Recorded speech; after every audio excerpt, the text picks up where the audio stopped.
Welcome back to Outside Views, and bro, we need to talk. And again, we need to talk about Reform UK and how Reform's capture of the Brexit vote could be enough to win an election, despite everything you might think now. Because we all know about the meteoric rise of Reform UK. The party's growth from a modest gathering of a few hundred activists just in 2021 to a major force leading the polls in 2025 is unprecedented in the UK. And for 5 months now, Reform UK has been ahead in the polls. That's a feat no party outside of Labour or the Conservatives has ever achieved for so long. You know that they are averaging 30 to 31% support at the moment. And with that, there is a new contender for power. And recent analysis suggests that if an election were held right now, Reform UK would be the largest party, potentially putting Nigel Farage on track to become the next Prime Minister. For a populist party, this is kind of a fragile opportunity usually, because this success is happening in a fragmented political landscape when support for the two main parties is at a really historic low. And this offers Reform a unique and, as I said, unprecedented opportunity. But how long will that last? We don't know. That's why Farage is kind of wishful thinking with this prediction that there will be elections in 2027 instead of 2029. But we will see. But there's reasons for all of this.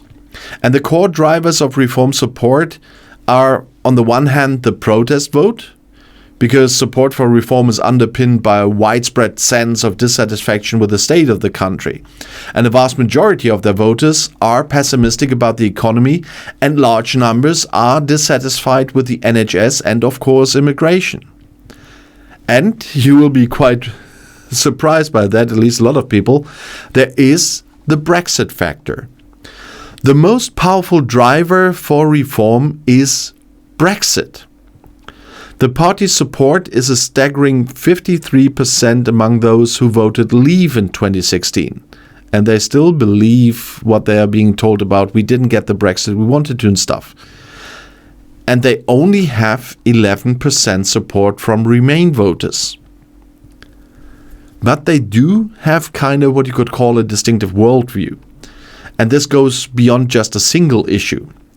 The Leave voter coalition that Farage has captured has distinctive views on a range of what you might call cultural issues, including a skepticism towards equality policies and a significant doubt about the human causes of climate change. And the biggest point for them is the lack of trust in the rivals. Reform supporters have little confidence in the ability of either Keir Starmer or Kemi Badenoch to solve the country's problems, and they do, however, have significant confidence in Nigel Farage on all the key issues. If you are an outsider and talking about everything with an outside view, you will sit there and say, why? Because we know that there is, so far at least, you should never stop hoping, so far at least there is no real substance behind all those claims and the headlines. But this is a big threat to the main parties. First, we had the Conservative collapse. The report said that a fundamental realignment of the party preferences of Brexit supporters has been there. And half of those who voted for Boris Johnson in 2019, you will all remember, get Brexit done and everything, they are now backing Farage's party.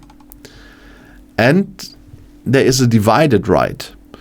Support for the Conservatives among Leave voters is now only slightly higher than among Remainers, and that is a massive change from 2019. Although I still don't know why the Remainers are on their side, although I personally am a Conservative politician, but not a Tory. But this division on the right wing is a key factor in Farage's success. And as we all know, the whole political landscape in Britain has changed. The political scene is so fragmented that even with just 31% of the vote, Reform could win an election. So the battle for the future is not just between Labour and the Conservatives, as we all have been used to in the UK.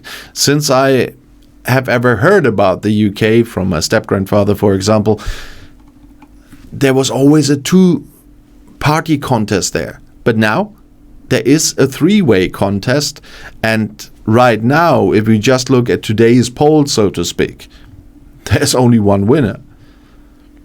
But there are challenges and uncertainties for reform there, because they are dealing with a niche market.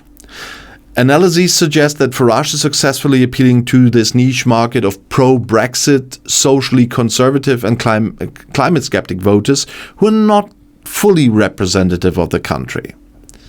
And the big question for Farage will be, can they broaden their appeal?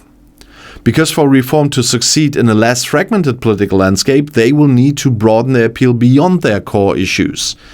And currently voters outside of their base are less willing to trust them, for example, on the economy. But we must never underestimate the Farage factor. The party's success is heavily reliant on Farage himself. Reform would struggle to maintain its support if he were to leave the political scene once more. But we know he's kind of a boomerang, he always comes back. And the whole thing is a political gamble. While the current numbers look good for Farage, a lot can happen between now and the next election, which I still think will be in 2029 at the regular date. A miraculous recovery by Labour or the Conservatives would make it much harder for Reform to convert their poll numbers into a majority. But as I had to say a few days ago about the discussions between Starmer's government and the EU, I don't see a lot of success there at the moment. We don't know how long it will take for them to negotiate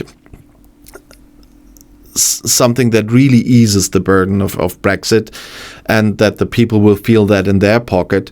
So I don't see that. And for the Conservatives, and I can only repeat, for being a Conservative myself, I don't see anything at the moment that is suitable to revive them.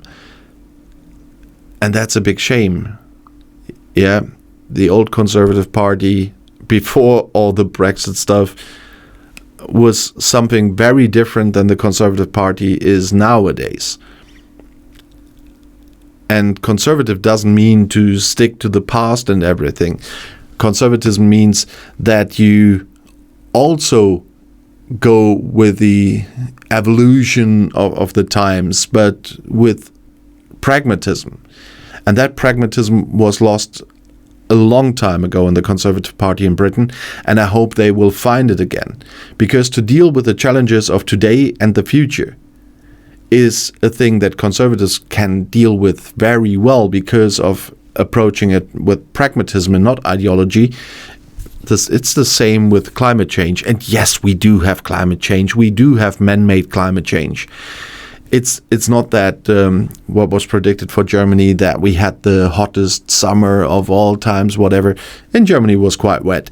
But nevertheless, you cannot deny man-made climate change. The way to work against it is very different in different parties. And I want to fight climate change without crashing our economy. And it has to happen on a global scale, because small countries size-wise, like Germany and the UK, cannot fight climate change on their own. We can show ways to other countries how to deal with it, but we cannot do it on our own. So there's a lot that we are dealing with nowadays, and there are ways to deal with it nowadays, but Labour has finally to start working, to be honest. When I look at the UK from the outside, and the Conservatives really have to rethink who they are, because I don't even recognize them anymore, to be honest. But that's a thing we are working on in Germany at some part as well, because we have to deal with the AfD as much as the Brits have to deal with reform, but only if you get things done. And I don't mean Brexit, but if you get things done, you make them smaller. And looking forward to your comments about the future of reform and the future chances of reform. And if you want to see another video right now, the next one is right here in the end screen. I'll see you there. I'll be back.